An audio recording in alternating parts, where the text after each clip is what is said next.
Gender-based violence is one of the most prevalent human rights violations. It knows no social, economic or cultural confinement. University students are suffering in silence with no one to turn to. SGBV is an issue that we are facing in campus, especially sex for grades, especially things doing with relationships, intimate partner violence and such. And so the connection between SGBV and marks and relationships is something that is wide that we can't explore in just a bit, in a nutshell.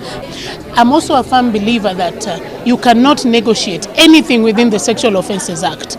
You cannot negotiate sexual harassment, you cannot negotiate rape, you cannot negotiate defilement, you cannot negotiate sex trafficking. It remains largely unreported or in reported instances retracted and settled, making the perpetrator walk free with heinous acts in colleges and universities. But then what I can say is that the fear of going to report comes in when someone, for example, you're fearing if you go to report, your parents are going to be called, you're going to be all over, everyone is going to know that you were raped, everyone is going to know you experienced this and that with that lecturer or that person. So that is the major issue why people don't go to report. People have no mechanisms of reporting.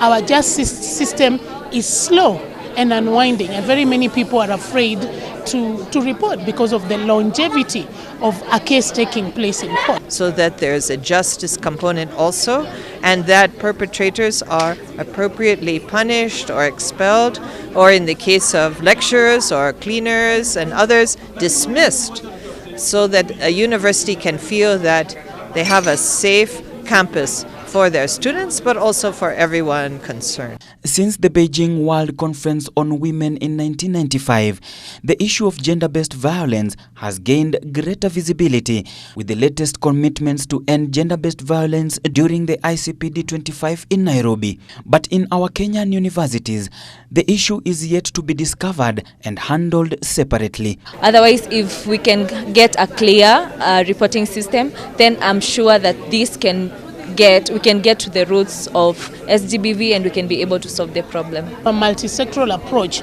with dealing with sexual violence.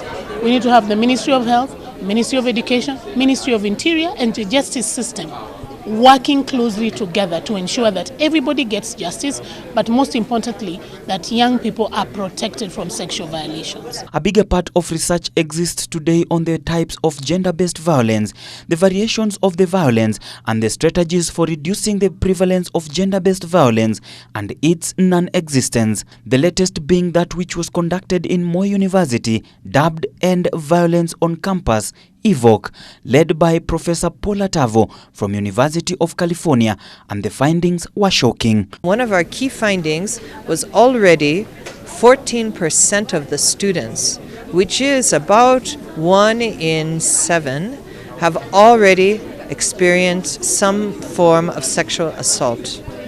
Now, it was mostly from a fellow student. About 8 or 9% was from a stranger, but also about 9% was from lecturers. There was also some assaults that were occurring from security guards, cleaners, and others. So it's a campus-wide problem. Girls around Africa face the same challenges. The perpetrators of sexual violence are the same, irrespective of which country you are, irrespective of your economic stature. In Nairobi, we went to a very upmarket school where a child was reporting their father having defiled them. So this is not a case of poor people or rich people. So our idea is that comprehensive solution involves prevention, it involves activism, it involves victim assistance, but also policy changes. For Ebru TV, I'm Ode Francis.